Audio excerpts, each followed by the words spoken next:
Hello. ആ അൻസാരി അല്ലേ? അതെ. അൻസാരി സൂരി. ഓക്കെ. എൻ്റെ പേര് ഷഹീദ്. ഞാൻ മാതൃഭൂമി ചാനലിലാണ് വിളിക്കുന്നത്. പറഞ്ഞേ.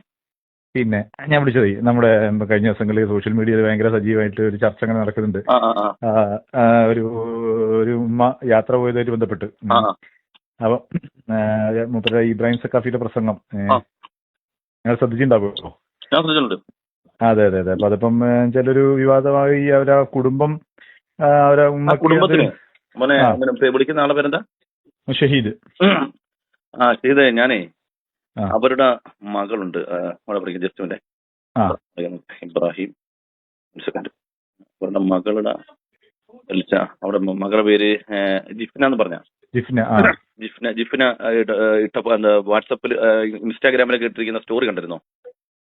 ഞാൻ കണ്ടു. അത് അതിനകത്ത് അവര് പറയുന്നത്, കുടുംബത്തെ അവര് പറയുന്നത് ഒരു കാരണം പ്രശ്നങ്ങൾ വളച്ചൊടിക്കപ്പെടുകയാണ്. ഉസ്താദ് പറഞ്ഞ കാര്യത്തോട് ഒരു സംഘടനാപരമായോ അല്ലെങ്കിലും മറ്റേതെങ്കിലും പ്രകടനങ്ങളോ അല്ല ഞാൻ സംസാരിച്ചത്. അത് തീർത്തും വ്യക്തിപരമായ ഒരു കാര്യമാണ്. അവർക്കുണ്ടായ ഒരു കാര്യം അത് പറഞ്ഞു കഴിഞ്ഞു. പിന്നെ അത് സാമൂഹ്യ വിഷയമാക്കി മാറ്റുന്നത് എന്തിനാണെന്ന് മനസ്സിലാക്കുന്നത്.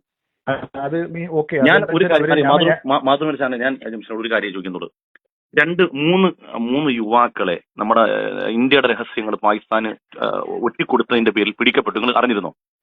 അതെ അതെ. ആ വിഷയം നിങ്ങൾ ചർച്ച ചെയ്യുന്നുണ്ടോ ഇന്ന്? ആ വിഷയം ചർച്ച ചെയ്യുന്നുള്ളൂ. എപ്പോഴാണ് ചർച്ച ചെയ്യുന്നത് ആ വിഷയം? എനിക്ക് പങ്കെടുക്കാൻ വേണ്ടിയാ. അല്ല, അത് സമയം ഫിക്സ് ചെയ്യണം. എനിക്കറിയില്ല. ഈ വിഷയം 3 മണിക്ക് കൊടുത്തുകൊണ്ടാണ് ഞാൻ പറഞ്ഞത്. അഥവാ നമ്മുടെ രാജ്യത്തിന്റെ വിലപ്പെട്ട രഹസ്യങ്ങൾ ഒറ്റിക്കൊടുക്കുകയും രാജ്യത്തിന് തന്നെ ഇല്ലാതാക്കുന്നതിന്റെ അത്ര വലിയ പ്രസക്തി വരുമോ ഈ ചർച്ചക്ക്? അല്ല, അതെന്താ അറിയോ, നമുക്ക് ഓരോ ചർച്ചകളും ഓരോരുത്തരെ ബുദ്ധിമുട്ടാക്കില്ലെങ്കിൽ നമുക്ക് ഇതിന്റെയൊക്കെ വികാരങ്ങൾ നന്നായിട്ട് മനസ്സിലാകും. ഇതെന്ന് പറഞ്ഞാൽ കേരളത്തിലെ മതപണ്ഡിതന്മാരെ അല്ലെങ്കിൽ മുസ്ലിം സമൂഹത്തെ അവർ മുന്നോട്ട് വെക്കുന്ന ആശയങ്ങളെ അതൊന്ന് താറടിക്കുക എന്നുള്ളത്, അല്ലെങ്കിൽ സമൂഹത്തിൽ അവരുടെ വിശ്വാസം കുറച്ച് കാണിക്കാൻ വേണ്ടി കാണിക്കുന്ന വ്യഗ്രതയുടെ ഭാഗമാണ് ഇതൊക്കെ. അതിനേക്കാൾ പ്രസക്തമായ ഒരു രാജ്യത്തിനും ആ രാജ്യത്തിന്റെ നിലനിൽപ്പിനും പ്രതിസന്ധി സൃഷ്ടിക്കുന്ന ഇത്തരം ഭീകരന്മാർ ഇവിടെ പൊതുവെ മുസ്ലിങ്ങൾ മുഴുവനും ഭീകരവാദികളാണ്. ഇത്തരം കാര്യങ്ങൾക്കെതിരെ എനിക്ക് ഒരു താല്പര്യമില്ല. മറ്റേ ചർച്ചയ്ക്ക് വിളിച്ചോളാം. ഈ ഭീകരന്മാരുടെ ചർച്ച ഞാൻ നന്നായിട്ട് ഒന്ന് പറയാം.